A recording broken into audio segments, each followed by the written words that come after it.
Testing 1, 2, 3. There we go. If you'll just gently place that in your pocket like that. Alrighty. All right. Hello, man. Welcome to Comic-Con. Thanks for having me. It's great to be here. It's absolutely a fantastic pleasure. I'm a huge fan. I love the work that you do. It's great. My Hero Academia.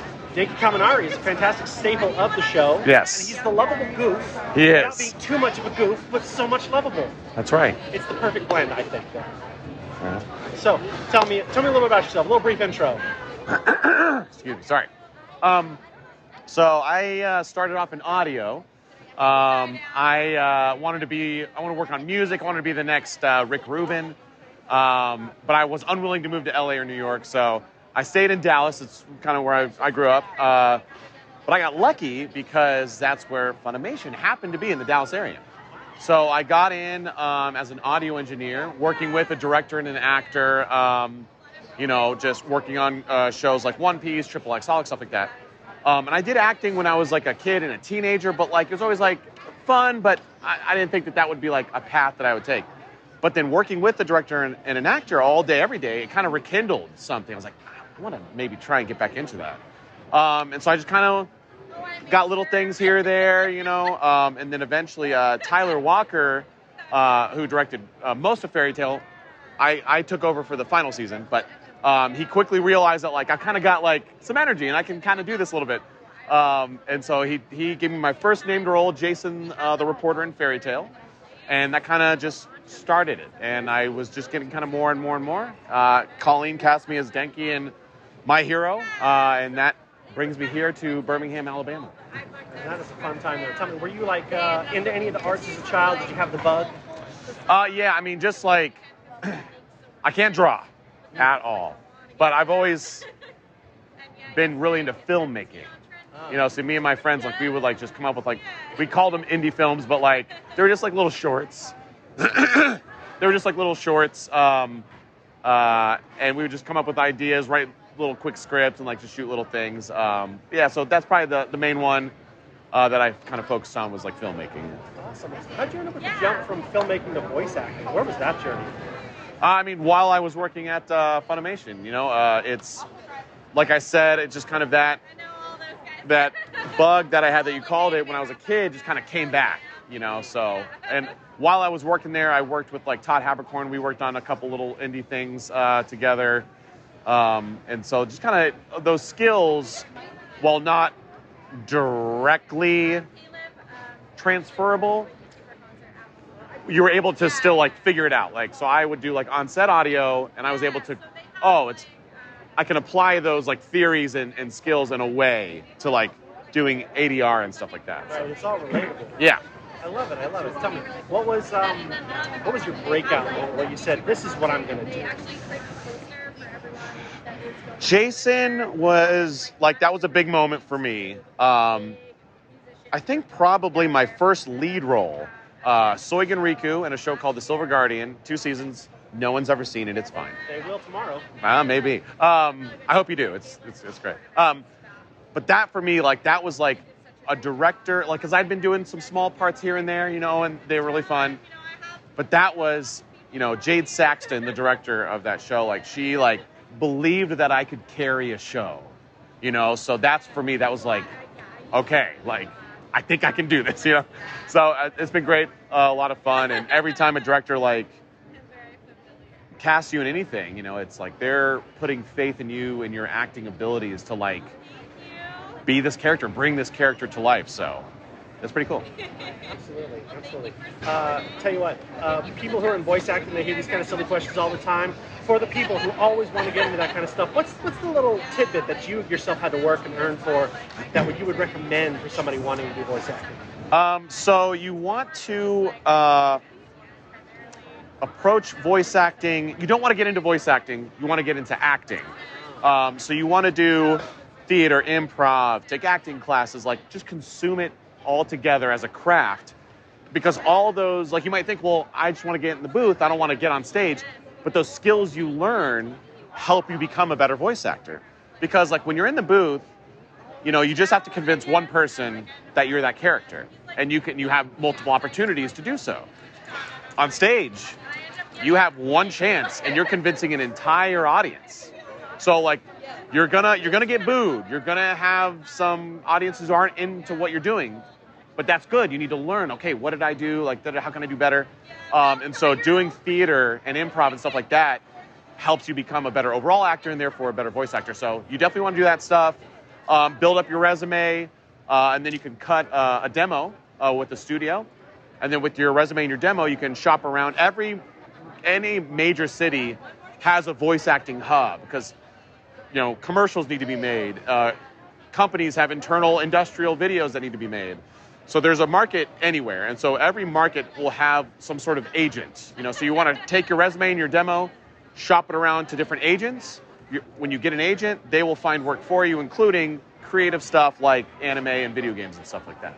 Wow, man, that's really cool. Yeah. Have you gotten a lot of experience in video games? Tell the fans. A little bit. So obviously the My Hero games. I was in a game called Smite. A little bit of Borderlands. It's not something I've fully dove. I have not I'll accept either. dove in it. No. I haven't really gone all into it yet. So someday, hopefully, you'll see me in some more games. I think you're off to a pretty good start there, you know? Yeah. Okay, so tell me, you got to go to a lot of conventions, right? Mm-hmm. You know, how many would you say in a year? Say 15 to 18 a year.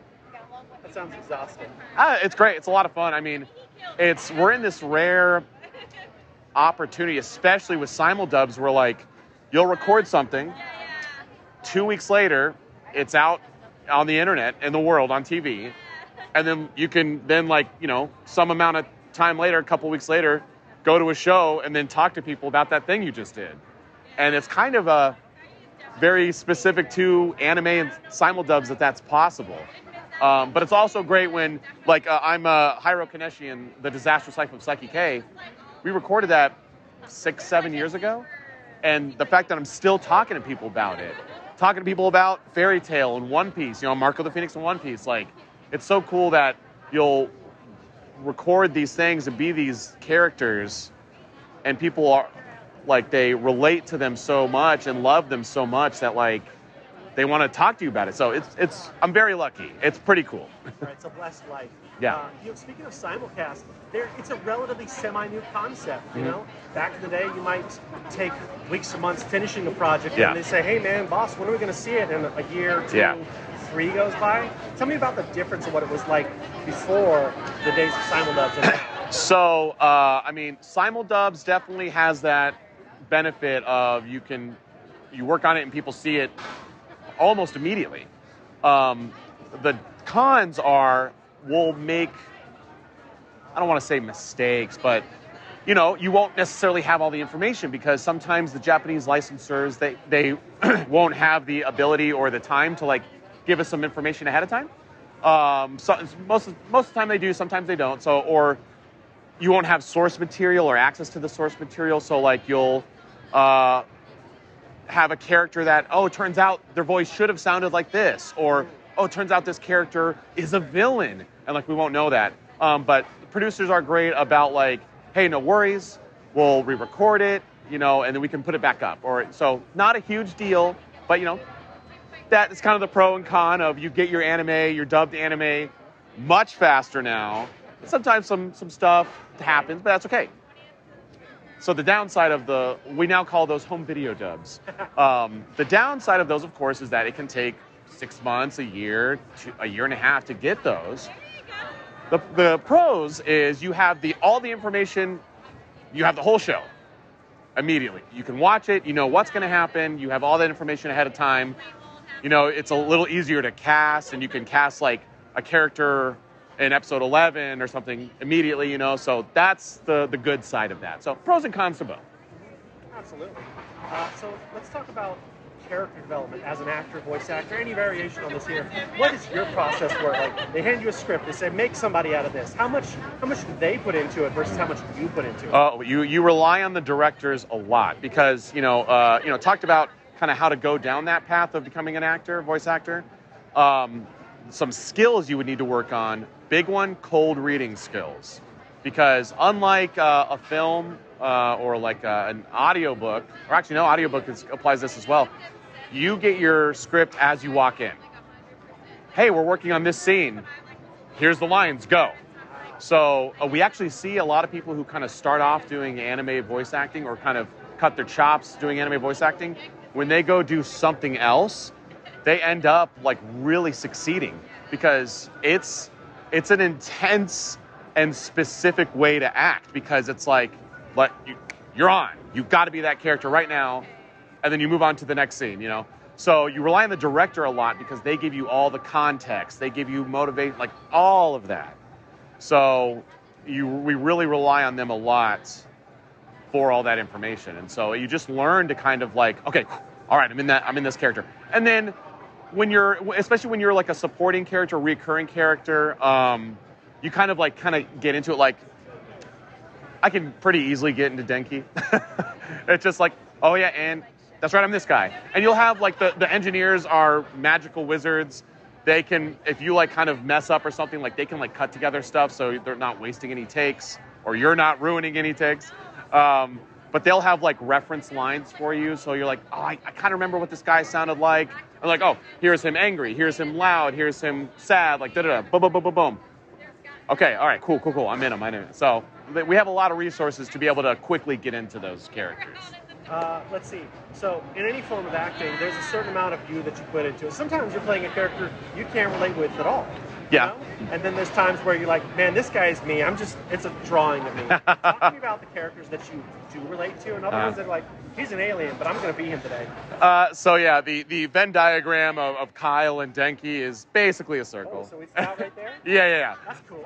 So yeah, it's really easy to like get that motivation for those guys. Even the ones you don't think you would, like if you're playing like a really sadistic villain, kind of what you do is you find that there's a piece of we're all human. Even the aliens or whoever, they're human, but they have human motivations and feelings usually. So you kind of find that thing that you do relate to. Like maybe there's something in their past that's like, oh, you know, I had a similar experience, you know, so you can find those things to grab onto and then from there kind of like go to wherever you need to.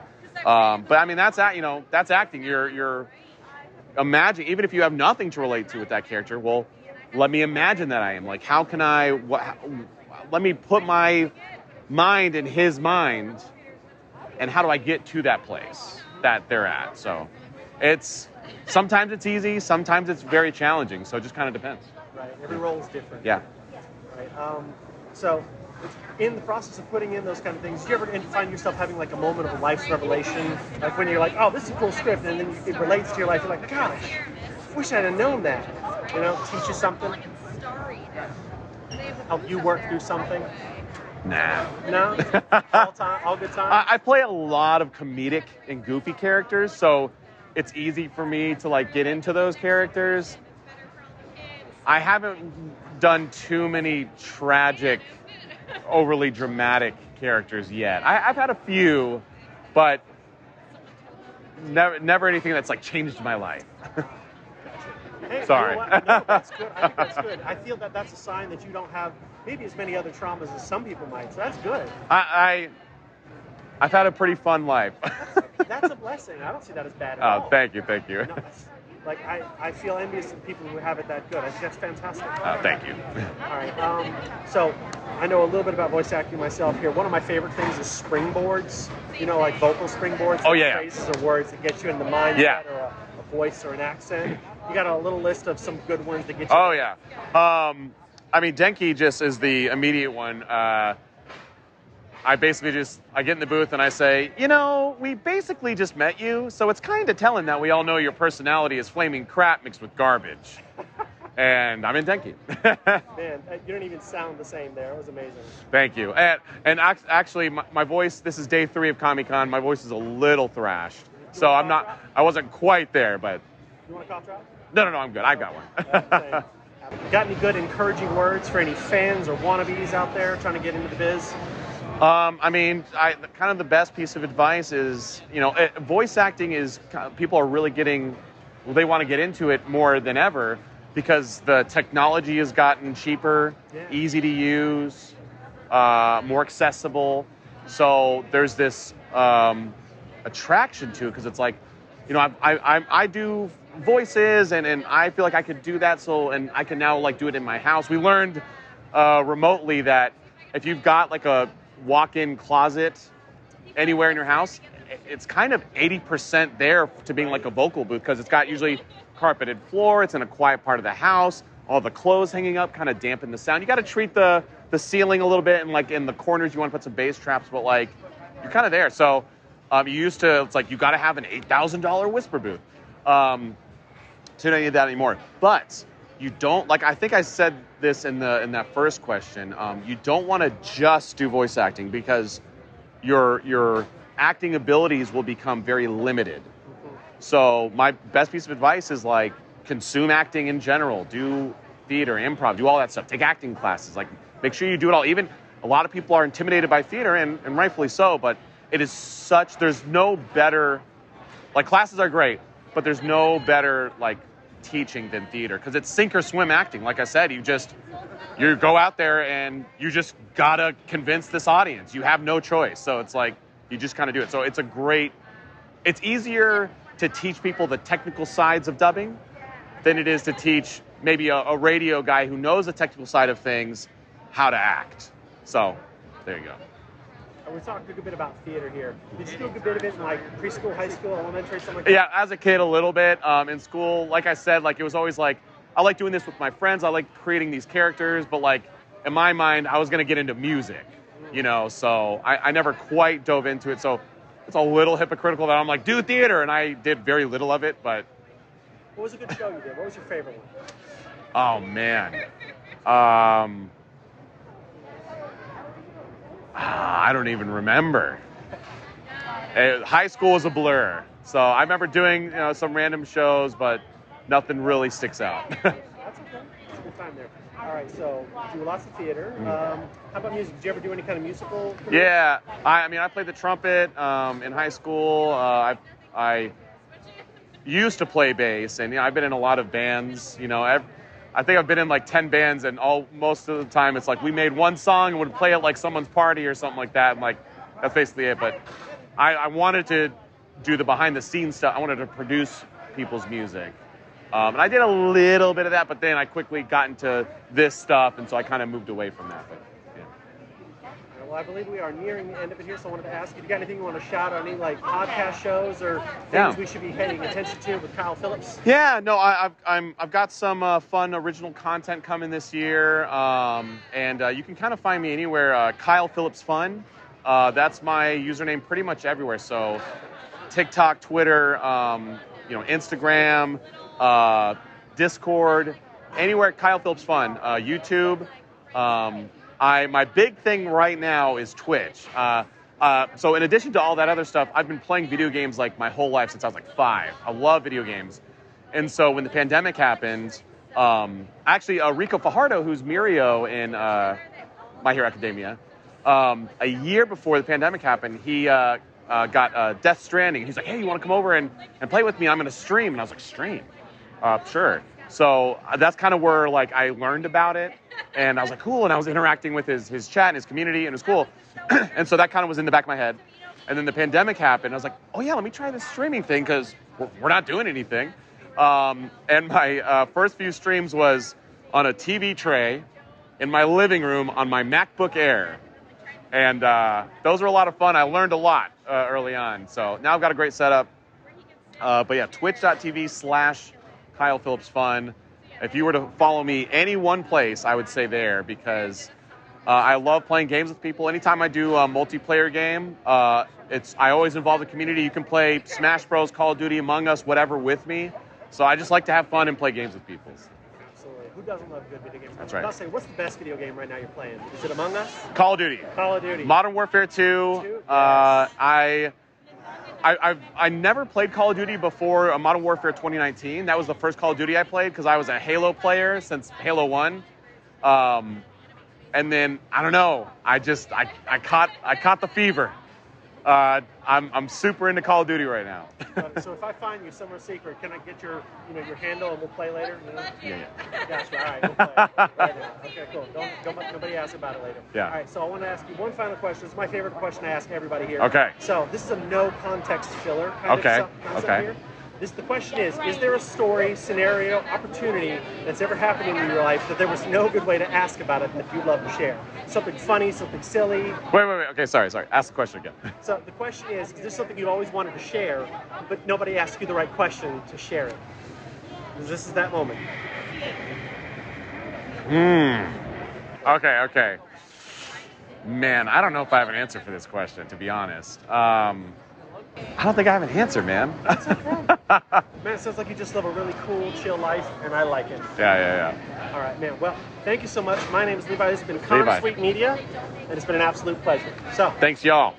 I'll send you the video later and another time, sir. Right on. Appreciate you. Appreciate you.